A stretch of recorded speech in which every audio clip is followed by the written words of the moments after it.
With its bent wings and long nose, the US Navy's Corsair was one of the most distinctive American fighters of World War II. It was also one of the fastest. When I flew that thing the first time, I loved it. I think I loved it before I flew it the first time. As American forces battled across the Pacific and closed in on Japan, the versatile Corsair earned a fearsome reputation, both as a fighter and as a dive bomber. The Japanese called it Whistling Death. At sea, carrier-based Corsairs shot down hundreds of deadly kamikaze suicide planes. The Corsair was the right aircraft at the right time and in the right place. Using archive film and color reenactment, Battle Stations tells the story of the triumphant role played by the Corsair and its pilots in the Pacific victory of 1945.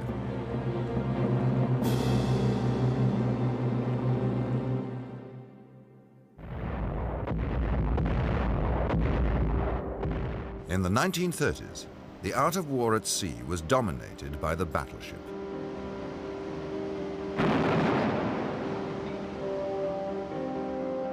It was a floating fortress of steel, which carried enormous firepower.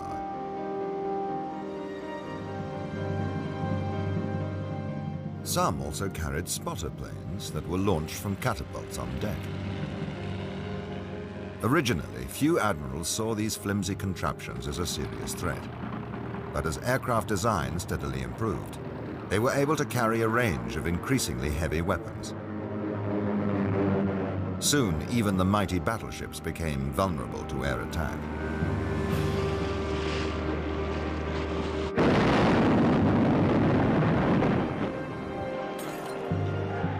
These new tactics created a new type of warship, which would transform the whole business of war at sea, the aircraft carrier.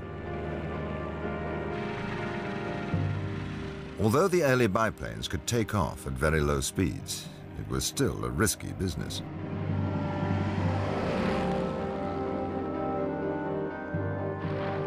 But landing on a carrier was even more dangerous. Pilots needed a lot of training and a lot of nerve.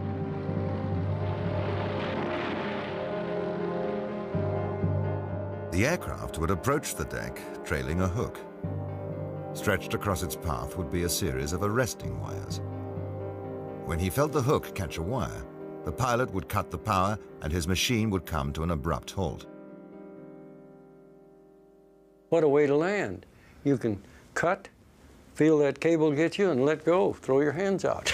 You can't do that in normal flight, landing on a field. It was a crude system, but highly effective. Once that tail hook is caught, there's no other way it can go except down that deck. And no other way it can stop, but it stops damn fast, I'll tell you. Landing an aircraft on a ship is a very difficult proposition. They call aircraft carrier landings, they jokingly refer to them as controlled crashes. Once the pioneers had perfected the technique, aircraft carriers began operating fleets of torpedo and dive bombers protected by fighters. In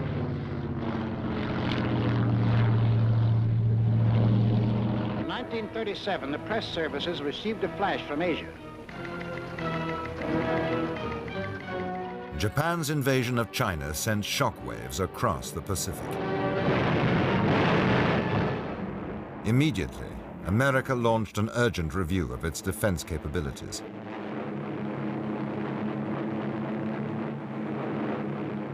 In 1938, the US Navy invited bids for a new type of high-speed, high-altitude fighter designed specifically to operate from aircraft carriers.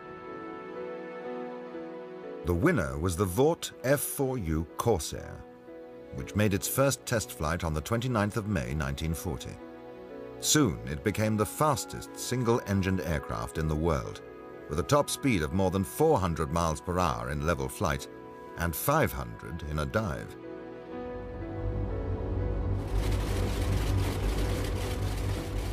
The Corsair was highly advanced, with folding wings and a huge 2,000 horsepower engine. To the pilots who would eventually fly it in World War II, the Corsair looked unlike anything they had ever seen. It was a strange-looking bird. It was sort of a monster at that time. It looks like it should be in the air, and in the air it's so beautiful. Most pilots turned the engine on and took off and flew it, and they didn't think too much about how it was made. The Corsair was a revolutionary machine, full of new and advanced technology developed by the Vought company design team. Those designers, they know what they should be building into that thing, and sometimes they succeed. They're always trying. And when they finally succeed entirely, or as close as they did with the Corsair, that's the epitome. So they had to think about what the part was going to look like, and then think about the machinist that had to take the drawing that somebody had thought about and mix it with all the other parts in there, and they all had to flow together. A lot of things went in there at first. The R2800 engine, 2,000 horsepower, first engine to produce 1 horsepower per pound. It drove a 13-foot propeller, the largest yet fitted to a fighter. To keep the undercarriage legs short and strong, the designers kinked the wing downwards, creating the head-on profile of an inverted seagull in flight. The gull wings were designed to raise the airplane up enough that your large propeller would not hit the ground on takeoff. The outer wing section was hinged and could be folded up over the cockpit to save precious deck space on the carrier. To survive rough treatment at sea, the whole airframe was immensely strong. The airplane was just splendid. It was something we all felt quite lucky to have.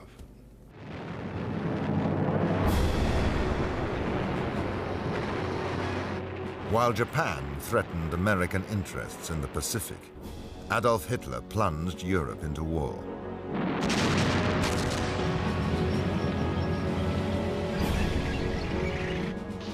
Watching the dramatic events that were unfolding across the world, many Americans believed that they too would soon be at war.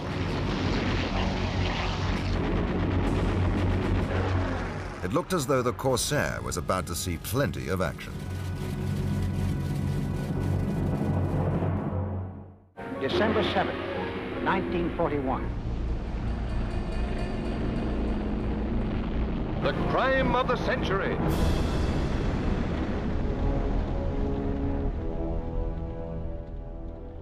Not only did the Japanese air attack on Pearl Harbor bring the United States into the war, it also demonstrated to the world that air power had become the deciding factor in the war at sea.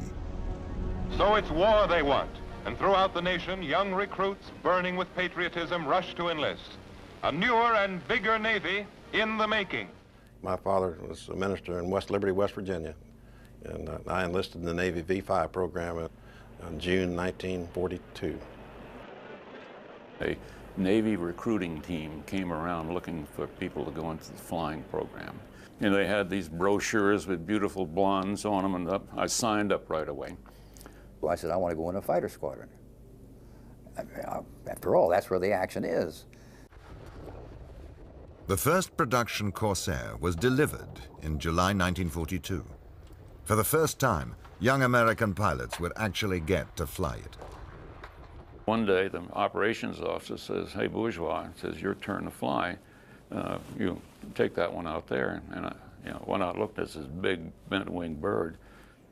We got the pilot's handbook, and we opened it up, and I just followed what it said. Just the tabs here, and you do this, and turn on the master switch, and then the fuel pressure, and then prime the engine, and the whole thing. You hit the start button. And boy, I'll tell you, that thing went pocket to pocket to pocket.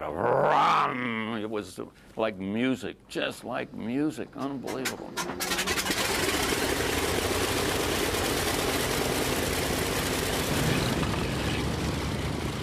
That was probably the biggest thrill I ever had in flying.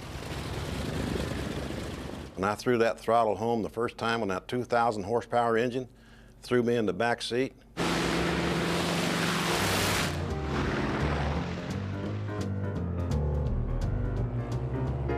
I hate to tell you this. It was 5,000 feet before I remembered to pull my landing gear up. It was extremely maneuverable. You know, just a little on the stick, you could roll like mad and climb and do just about anything you wanted. If you love it as much as I do, you believe that you are a part of the airplane and vice versa. And I think that makes a better pilot. If the aircraft is not an extension of yourself, you can fly it, but you will not be a good fighter pilot.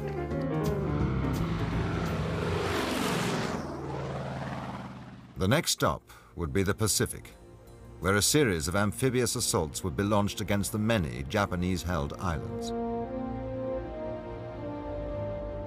Central to the American strategy was the aircraft carrier.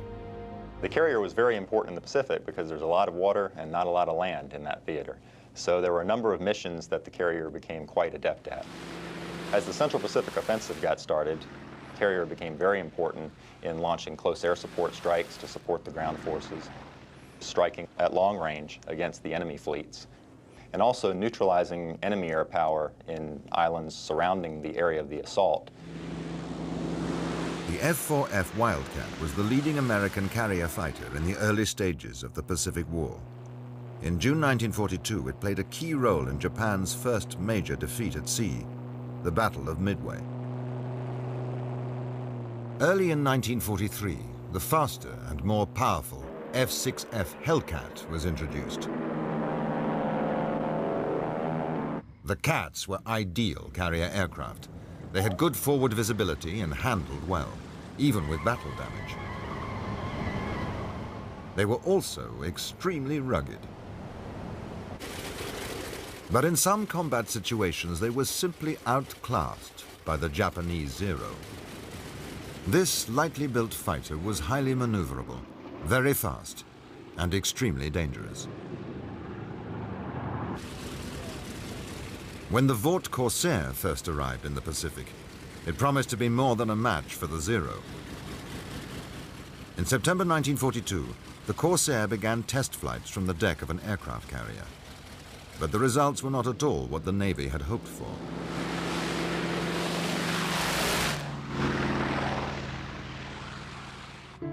Leaking oil smeared the pilot's windscreen, and the aircraft's long nose blocked his view during the final stages of a carrier landing. And there were other, more serious problems. It had a very severe stall characteristic in the earlier aircraft because of wing stall, and of course you have to come pretty slow when you're coming aboard a carrier. So if you got down to that critical point, it would stall like this, and you'd be in the water. Even if the pilot made it back onto the ship, a heavy landing would cause the aircraft to bounce wildly along the deck. The tailhook often skipped over the arresting wires without engaging. A lucky pilot could climb away and try another landing. But for most pilots, there was no second chance, as their Corsair tangled with the safety barriers, cartwheeled into the sea, or crashed into other aircraft. After a series of detailed tests, the Navy reluctantly concluded that its new Wonder plane was unsuitable for the job it had been designed to perform.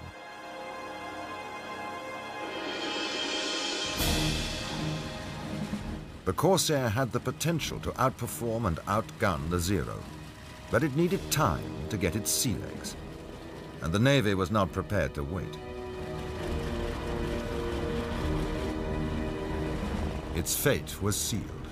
The Corsair would be restricted to land-based operations only. After a promising start, it looked as though the Corsair would play no more than a supporting role in the Pacific theater. But all that was about to change. Henderson Airfield on Guadalcanal is the most hotly contested strip of land in the South Pacific. For 5 months, the Japs have tried to win back this vital outpost. The Japs call Guadalcanal Death Island. A lot of the early actions in the South Pacific were in response to the Japanese threat to Australia.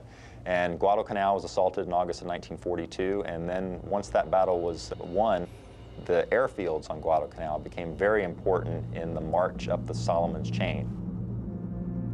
Here in the humid, uncharted jungles of the South Pacific, the Corsair found a new role. Banished from Navy carriers, the potent new fighter was eagerly adopted by the US Marine Corps. Corsairs first saw combat in February 1943 and soon began to dominate the air battles in this crucial campaign. The tide was about to turn against the all-conquering Japanese.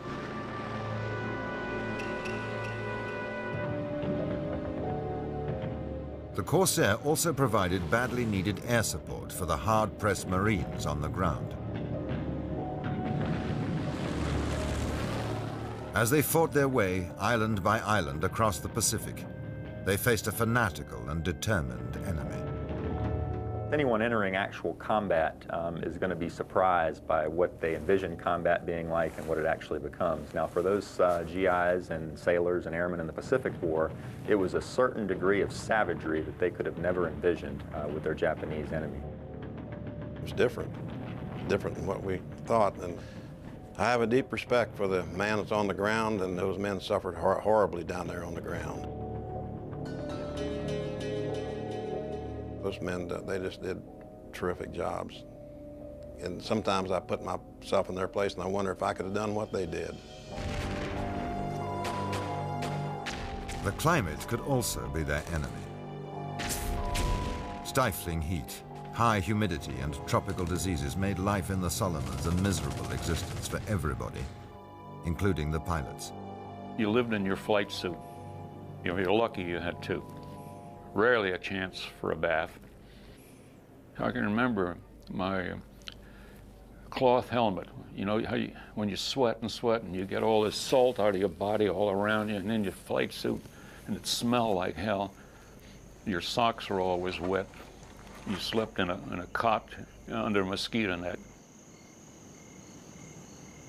You learn not to sleep right next to the mosquito netting, because they love to work through those holes. I nearly died from malaria twice on Guadalcanal. Their location and their mission were top secret. All mail was censored. Suddenly, the girl back home seemed very far away. Here, they learned to rely on their buddies. And in spite of the harsh conditions, the pilots quickly began to discover just how good a fighter the Corsair really was in the right hands. You took off with your canopy open, climbing up the altitude off of Guadalcanal, and you're all sweaty, and you'd cool down. It was heaven. You didn't want to come back down. See that plane? Climbing to heaven like a skyrocket? Heaven's the wrong destination for that baby. That's a zero, the real McCoy. Government training films and Hollywood actors did their bit to help the fighter pilots identify their enemy. I guess there are a couple of things I don't know about this airplane, sir. I'm glad to hear you admit it. That's the beginning of wisdom. In the studio, it was all done by the book. Wings close to nose. Canopy sits on fuselage. Check. But in actual combat, there was little time for checking. Survival depended on instant reactions. It's a zero. Check. There's no script yet that says you're going to be killed tomorrow. I says, if you're sharp enough, if you're smart enough, if you're quick enough, if you're attentive enough, you can control your own destiny. You've got guns, they've got guns, and you're trying to kill each other. Most fighter pilots think they're the king of the road. When the chips are down, they'll take on the world. It was kind of like a sport. I'm shooting at them, and they're shooting at me. And I never did think I could get hit. Most of us thought we were invincible. Of course, we weren't. but we thought we were. You were aware of what could happen, and you knew that you could get killed. But sit there and worry about it? Hell no. You haven't got time for that. You've got to get out and do it and be sure you don't get killed. The Japanese pilots they faced were confident. They were highly experienced and highly motivated. They had devastated Pearl Harbor and swept across the Pacific. But now they had to contend with the Corsair and its unrelenting breed of fighter pilots. You could turn either direction with ease, and the Japanese Zero couldn't do that. It couldn't turn to the right. So he'd get in a high-speed dive, if they were on your tail, turn to the right, he couldn't make it, and he'd go on by, and you turn back and say, oh, look what I found. And that was the end of him. There was a Zero not 200 feet right there, just dead eye right there. And I just blasted him, he blew up. My first actual kill was off of Guadalcanal. In the first fight in the Corsair, got into a pretty good tangle. I had a flight of 8 and they had a flight of 16. We actually decimated them. I got 5 myself in that one fight. With 5 kills to his credit, Archie Donahue joined the elite group of pilots claiming the unofficial title of Fighter Ace. The Corsair, too, was steadily carving out a new reputation for itself, not as a temperamental rookie with potential, but as a seasoned campaigner and a highly effective fighter.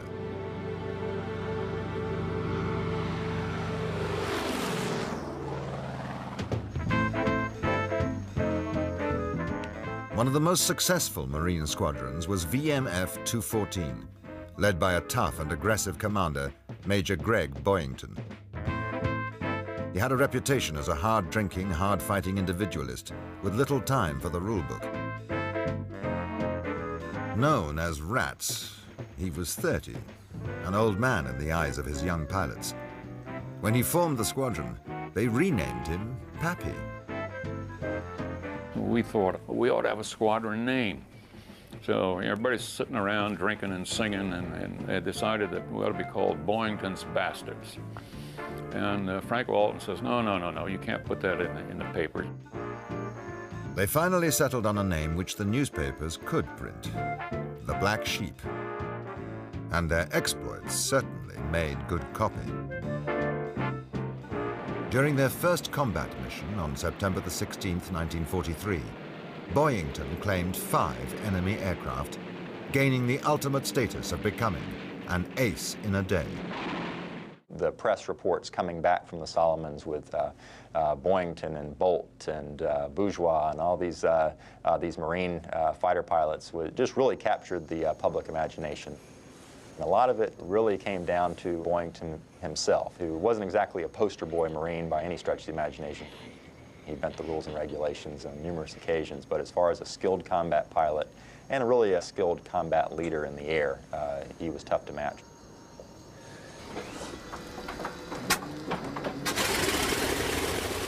Boyington was a leader, and he was scared of nothing, and he would talk to the Japanese over their frequency, and they would talk to him, and we heard all of those stories. One time, Boyington went up there and they wouldn't come off the ground, and he yelled over the radio, "Come on up and fight, come on up and fight." And then the Japanese would come up, and it just became a big fighting melee. He was always lecturing us about, if you go in combat, what you want to do is you're going to pick out one airplane and kill it. He says, don't care about anything else, just kill that airplane. And he said, you got to be very aggressive, and he was very aggressive. He was the best pilot I've ever known, and I would fly with him in combat anytime, any place, anywhere. The bitter air battles over the Solomons marked a turning point in the Pacific War. From now on, Japan would be on the defensive. As the battle-hardened pilots who had devastated Pearl Harbor were steadily picked off, their poorly trained replacements proved to be no match for the Americans.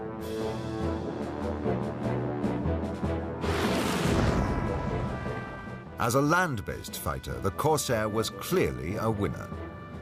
But it was about to be transformed into an even more powerful and lethal weapon, as the Japanese would soon discover to their cost. In the airstrips that had been hacked out of the jungles, the air forces gave the infantry the one thing they lacked for so long: air-ground support.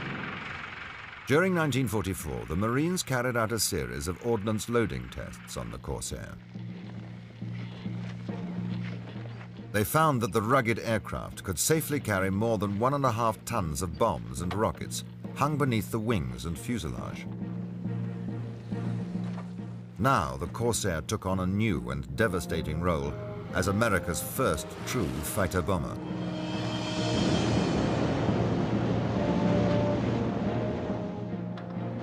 Meanwhile, halfway across the world, the idea of the Corsair as a viable aircraft carrier fighter was about to be resurrected.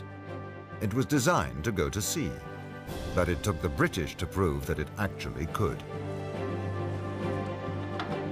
The Fleet Air Arm of Britain's Royal Navy saw the fighter's potential and found ways to correct most of its faults. They gave them to the British thinking that, well, let those limeys worry about it, you know. And they worried about it because they fixed it. The Royal Navy played a great role in the Corsair's development because it was actually the first service to consistently operate the Corsair from the carrier. Corsairs were operating from Royal Navy flat tops 8 months before they were routinely operated from American carriers. The British pilots could not solve the Corsair's problem of poor forward visibility, but by approaching the carrier in a long, gentle curve, they kept the deck in view until the very last moment.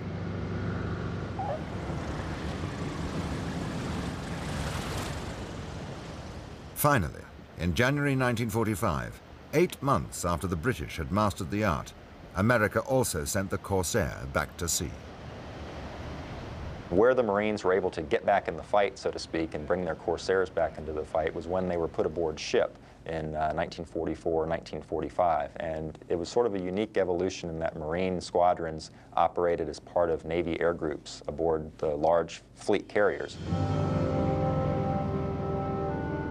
But the Marines were taking on a tough assignment. The first task was to master the delicate art of taking off and landing on a carrier. The LSO, landing signal officer, says, okay, I think he's competent to go ahead and give it a shot. And then you give them the nod and bang, off you go. Say, boy, what a jolt that is.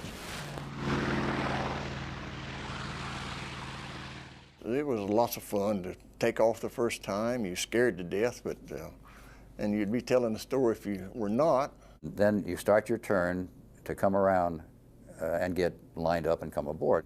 As you make your approach for a carrier landing, the landing signal officer is your eyes and your brains. And you're looking at him, see, all the time. And he's standing there with these gizmos, and he's telling you you're too low or come up to here. Too high, too low, too fast, too slow. And then if you're not going to make it, he'll give you a wave off. So I came around first to land. I couldn't get lined up. I got waved off. If you're slow, he'll give you a come on, just add your power a little bit and come on. If you're satisfactory to him in the approach, he'll throw his paddle across his chest. That's when you pull the power off, dump your nose, pull the nose back, and catch a wire. You fly in a constant turn on the approach. And that man is standing in that dip in the wing, and you can just see him as plain as hell while you're coming around like this. And all you have to do is keep him in sight, and then he cuts, and you're on the deck. But nothing could guarantee a safe landing on a carrier. Even the experienced Navy pilots flying their faithful Wildcats and Hellcats still met with disaster. There are lots of accidents on carrier landings. It's a very delicate situation, really. It is very risky. There's always that danger of fire. As he lands, the belly tank catches on fire with the pilot trapped in the cockpit.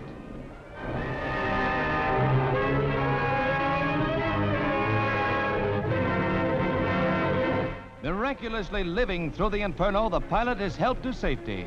Carefully, his gear is removed before doctors treat him.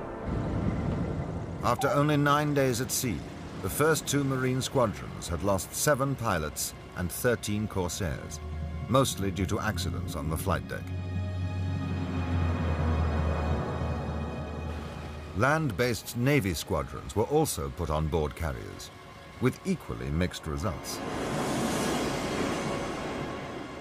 But eventually, most pilots learned to tame the high-spirited Corsair.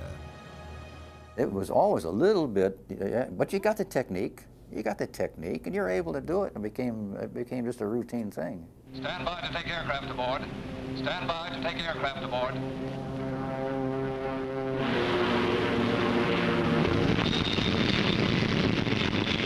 It won't be easy for this one.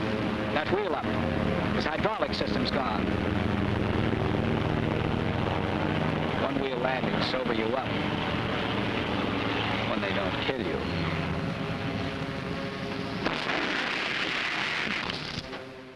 Each day in life is like a carrier landing. If you can walk away from it, you're in good shape. Keeping the aircraft in fighting trim was a full-time job. Battle damage and landing accidents meant a steady workload for the army of mechanics who worked night and day on the hangar deck. Undamaged aircraft had to be serviced and checked every day. Everything had to be ready for the next mission. Just one overlooked detail could spell disaster.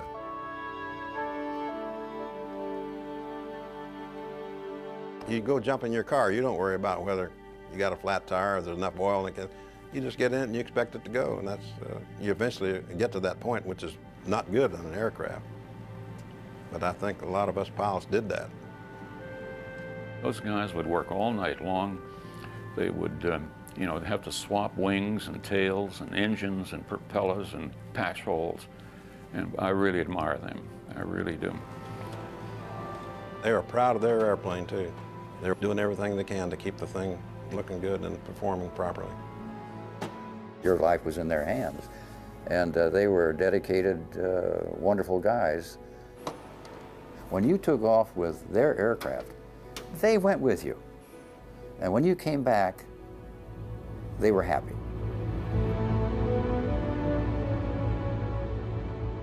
By the start of 1945, the Americans were advancing on all fronts. The naval task force that closed in on Japan was the most powerful ever assembled.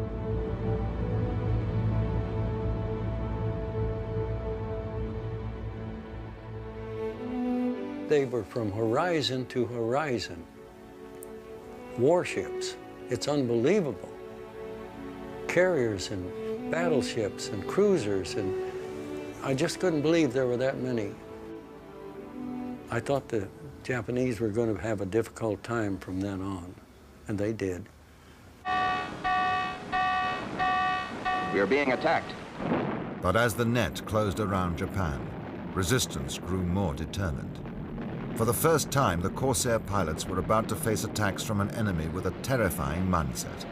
No surrender, whatever the cost. Action stations. Jap suicide pilots attempt to crash their planes into our ships. By the early spring of 1945, Japan's key weapon had become the kamikaze suicide attack.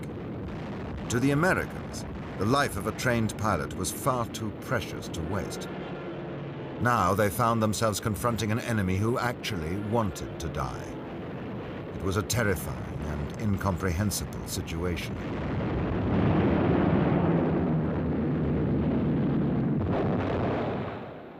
It's altogether different from what you would think a human being would want to do, is preserve his life, but that wasn't the case. I got a kamikaze on the flight deck about 150 feet ahead of me. It was a scary experience. All the pilots were in the ready room. If it had been back 150 feet or so, it had wiped out all the pilots on the ship. For them, it was such an honor that they loved to kill themselves, and that's a beastly thing to try to stop. I know they'd have a hell of a time convincing me to go dive into a Japanese carrier. I'd fly down the flight deck, all guns going, or I'd drop a couple of bombs on it. How am I going to fly into it? It was not for freedom, or democracy, or home and family that the Japanese airmen chose to die. Their suicide mission was a final act of devotion to their divine ruler, Emperor Hirohito.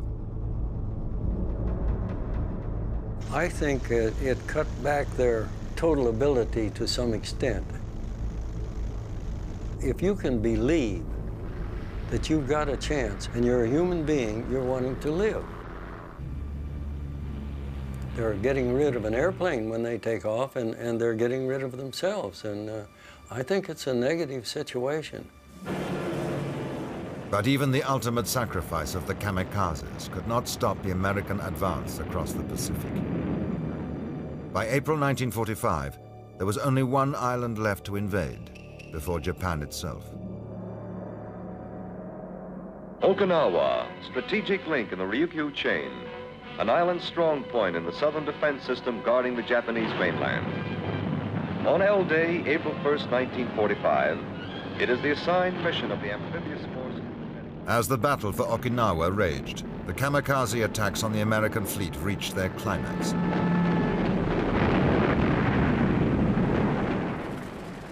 But the Corsair gave the carrier force a crucial advantage, as the American pilots decimated their fanatical opponents. You couldn't understand them any way, shape, or form, except you just had to kill them or they'll kill you. It was just something you had to do. I'd want to be furious at the enemy. I'd cuss him out. That way I could stay really aggressive and madder than I was scared. I set my tracers well ahead of his nose, and then I just walked them back toward the airplane. And you know that suddenly he blew up. The last fight I ever got into, we had 16 airplanes opposing us on Okinawa, and I got 5 of them, and we got all of those guys. But the American casualties were also heavy. Aircraft often had to attempt a landing with vital controls shot away.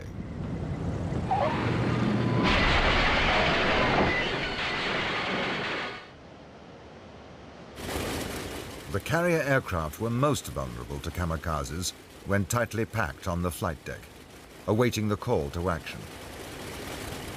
It makes you pretty nervous when you're sitting there.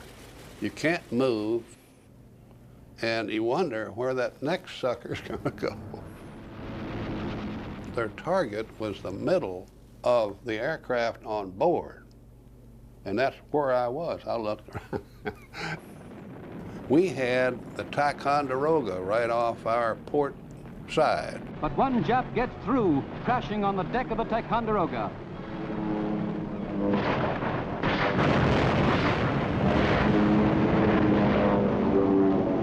Out of the peripheral vision, I saw this explosion. I looked over. That moment, the airplanes, pieces and parts and whatever, were everywhere. They hit right in the middle of that pack. Another carrier in the thick of the action was the Bunker Hill.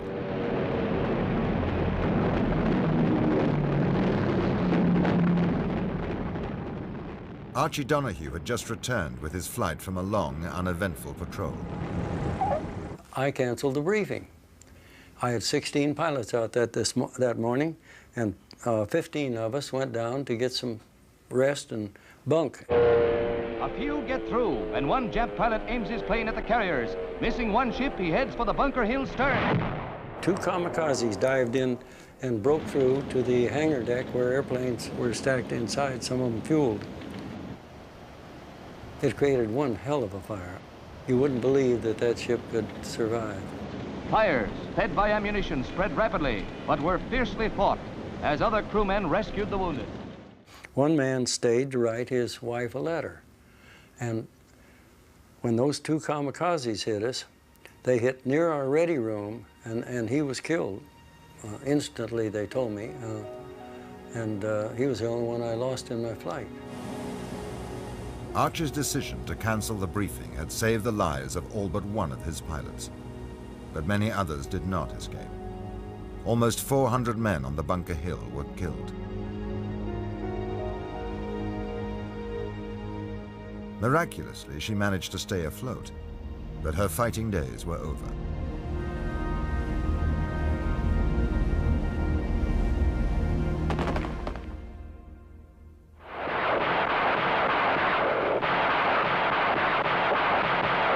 The grim battlefield of Okinawa, where one of the bloodiest engagements of the war is being fought. Thousands of Yanks have sacrificed their lives to drive a fanatical foe from this vital base, the doorstep to Japan itself.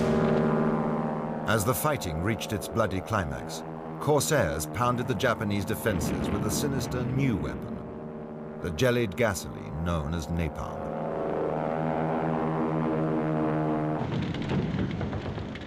After almost 3 months of bitter fighting, American forces conquered Okinawa. Victory came at last, but at a terrible price. Okinawa had cost 12,000 Allied lives, and at least 125,000 Japanese were killed. Here you see the propensity of the Japanese to dig in, and you have to root them out cave by cave. And you see that an assault against Japan and just multiplying Okinawa by 10, 20-fold is going to be a very costly endeavor. And certainly that is a factor in the decision to drop the atomic bombs. On August the 6th, 1945, the world's first atomic bomb devastated the city of Hiroshima.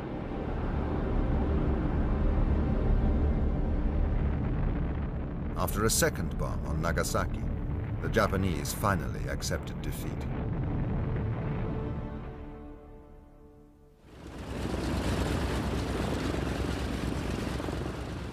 The atomic age became the jet age. But the Corsair had taken the propeller-driven fighter to the very limit of its ability.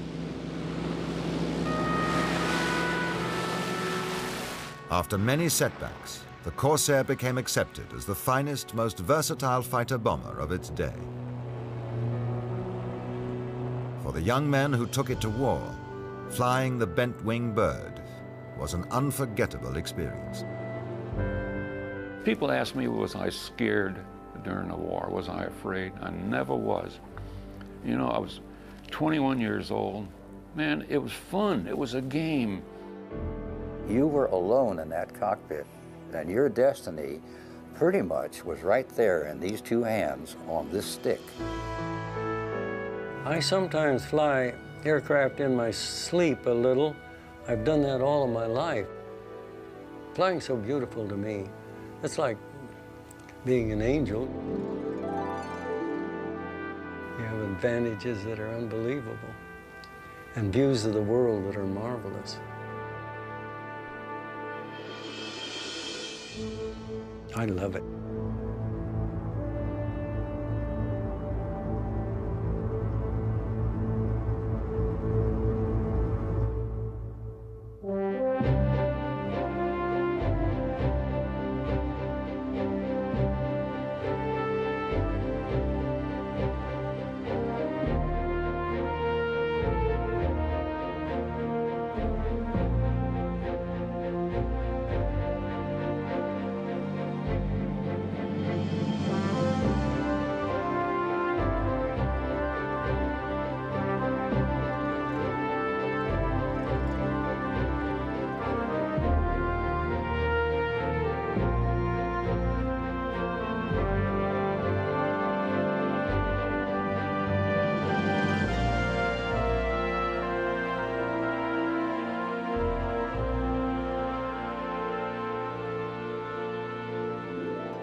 I got my first flight in an airplane. I was 7 years old. It was 1928. And my father was instrumental with some businessmen in bringing airmail to New Orleans from Houston. The first flight in, the pilot was taking the businessman up for flights. around the field, which is south of New Orleans. And I got to ride anytime somebody wouldn't fit in the cockpit, and I probably got 6 or 7 rides that day. And that's how I became interested in aviation. My dad was interested in aviation always and encouraged me. And the man that owned the airfield, Callender Field, south of New Orleans, was an Army Air Corps Reserve captain. And he took me under his wing and he taught me to fly. I soloed at 13. And from then, I've just been flying all my life. I still have a valid pilot's license. So, before the war, about the summer of 1941, I was just finishing LSU, Louisiana State University, and a Navy recruiting team came around looking for people to go into the flying program. And they were all dressed in their whites with their gold wings, and they had these brochures with beautiful blondes on them, and I signed up right away. So on September 1st, 1941, I went into cadet training at NAS Corpus Christi, Texas. And then, of course, the war broke out in December. And when I signed up, the flight program was about 24 to 30 months before you could graduate. When the war started, they ran us through in 6 months. And they quit all the ground school baloney, and all you did was fly. And I was commissioned as second lieutenant in the Marine Corps in June of 1942. And from there it was to fighter school in San Diego, and then December of that year, right to Guadalcanal. That first mission I was on like that when I got my first zero kill, over the harbor, it was a huge thunderstorm, and the dive bombers had to divert to the airfield. And we got hit as they began to drop their bombs as they pushed over. And it just became a big fighting melee.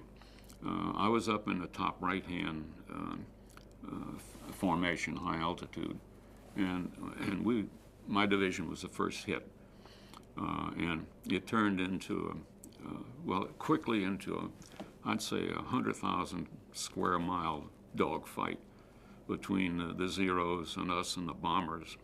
And I was flying on my division leader, Captain Lundeen, and he went after a Zero, and I was following him, and I lost him. And there was one on my tail shooting. I could see traces go by, and Bill Case, who had been in the other division, I saw him up there, and I yelled at him, "Bill, help me, help me." And he peeled off, and he shot this guy off the tail of my airplane. And then I flew right into the thunderstorm clouds because I wanted to get away from him. And get in there, and you'd spiral, and you'd climb up a little way, and you come out.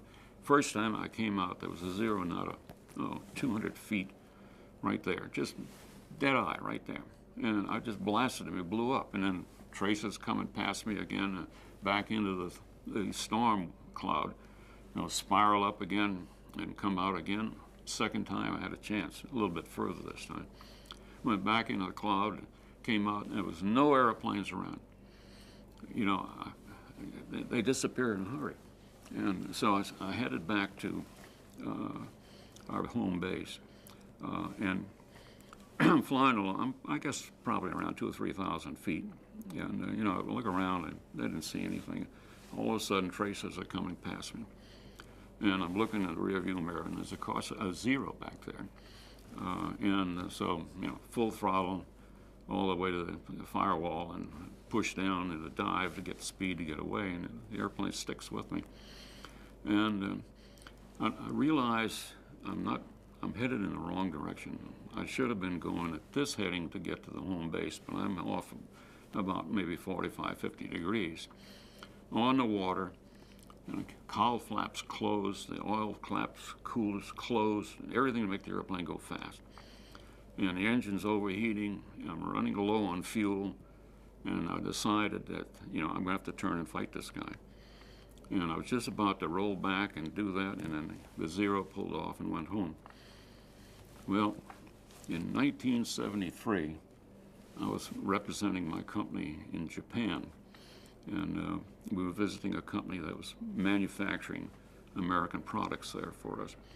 And the vice president of marketing of this Mitsubishi company was a General Suo, a retired Japanese Air Force ace and general. Well, we got very friendly. And he liked to hunt, and I liked to hunt. We had a lot of things in common. So we got talking about the wars, and I was telling him about this incident. He says, you know, I think I remember something like that. He says, I'm coming to the States next month to visit your company. Why don't we get together and compare our logbooks? We took our logbooks, and it was the same time, the same hour, same day, and the guy was the one that was shooting at me. So I took him down to eastern shore of Maryland, goose hunting and duck hunting. And it was one of those days where everything was just perfect. You know, the ducks and the geese came slow. We got our limit and had a good time. So that night, he took me to dinner, and over many, many, many drinks, he finally says, "Hank, son," he says, "I'm sure glad I didn't shoot you down." I said, "Me too, me too." Later, on another mission, we were scrambled. The Marines had landed on Monday, and we were scrambled to intercept some Japanese twin-engine bombers that were coming down to attack the shipping and from Guadalcanal. And so we scrambled from Guadalcanal. We're heading up there pretty, as fast as we could. And my wingman had engine trouble, and he had to turn back. And it was rainy, misty, foggy. It was, terrible type thing to be flying in. You're on instruments most of the time. And so I lost him in the clouds, and I couldn't find him. And obviously he had to land in the water and was never found. So I turned around. I decided I'd try and rejoin any group that was over Monday, and I climbed back up, and at about maybe 2,000 or 3,000 feet, here's this twin-engine Sally Japanese bomber. And so I pulled in behind it and closed up as fast as I could, and hit a tail gunner and started shooting at me before I started shooting at them. And it hit the airplane in several places. And one thing apparently it did was knock out my radio, so I had no communication. But I finally fired at it, and the left engine started smoking heavily, and it went down into the clouds. So I'm disoriented, and I head back to where I think Guadalcanal is. I dropped down. I didn't want to fly too high because you could fly right into an island. So I got down on the water, maybe about 500 feet, and I see off to one side a flight of SPD dive bombers. And I said, these guys got to know where they're going. So I went over and joined up, but I couldn't communicate with them. And we flew along, and pretty soon the leader and 4 of them pulled off and went to the right, and the other 5 went to the left. And I said, well, the leader got to know where he's going. I stuck with him, but that was a bad choice. We ended up on Rennell Island, which is about 100 miles south of Guadalcanal. And on our strip maps, the island wasn't there. I didn't know where I was. I had enough fuel. I could have flown back to Guadalcanal, but I didn't know what to do. So we were circling the island, and pretty soon these SPD people went down. They landed in a lagoon one by one, and I figured, well, I'll do the same thing. So I tried to jetson the canopy on a Corsair, but the pins had rusted in, and it wouldn't. It came off the tracks, but I couldn't, get rid of it.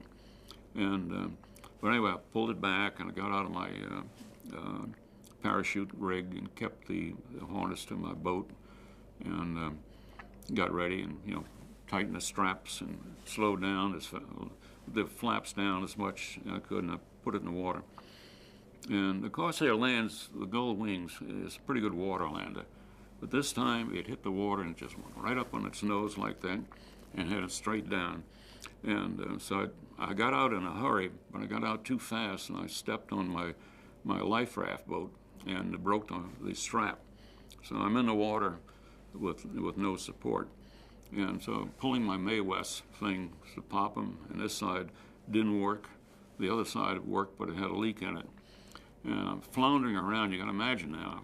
Here I am in my flight suit with my gun on and everything I had that I own, heavy shoes and boots, and floundering around, not knowing where you are.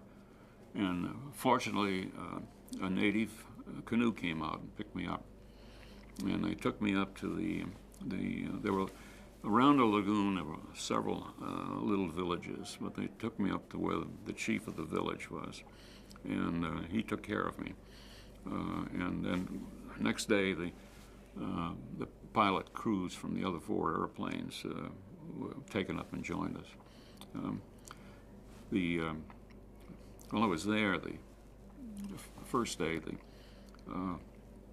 some of these big natives came down, and most of them someone could speak English, pidgin English, because the British ministers had been there, and they could sing, church songs and things like that. But anyway, these big guys came up, 2 of them, and they sort of grabbed me by the arm and said, come with me. I knew what they wanted. So they took me down to a canoe on the shoreline, and I got in with them, and they paddled out to a small island off the village in the lagoon, like back through palmetto trees and bushes and shrubs, and there was a lean-to.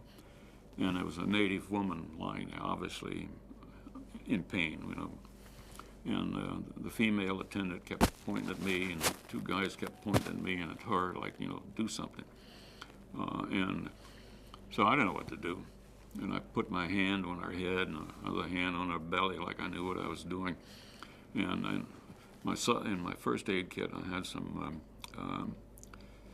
tablets to relieve pain. I don't remember what they were. So I gave the attendant a couple of them and said, give her one and all that. But everybody was happy. We went back to the village. Well, the next day, when the smart people on Guadalcanal finally knew where all those dumb pilots were, they sent a PBY flying boat up to look for us. And here we're all waving, and the PBY landed in the lagoon. Fortunately, there was a Navy corpsman aboard, and I told him about the situation with the women, and he paddled out there with some natives, and they came back and says, she's overdue to have a child, and that's the problem. So when they took us back to Guadalcanal that afternoon, and next day they sent a flight surgeon down, a doctor, and whatever, and to help the lady, boy be born. And so when the doctors returned, they brought back, and I brought it with me, a little carved stick, and they told me that they named the boy Bourgeois.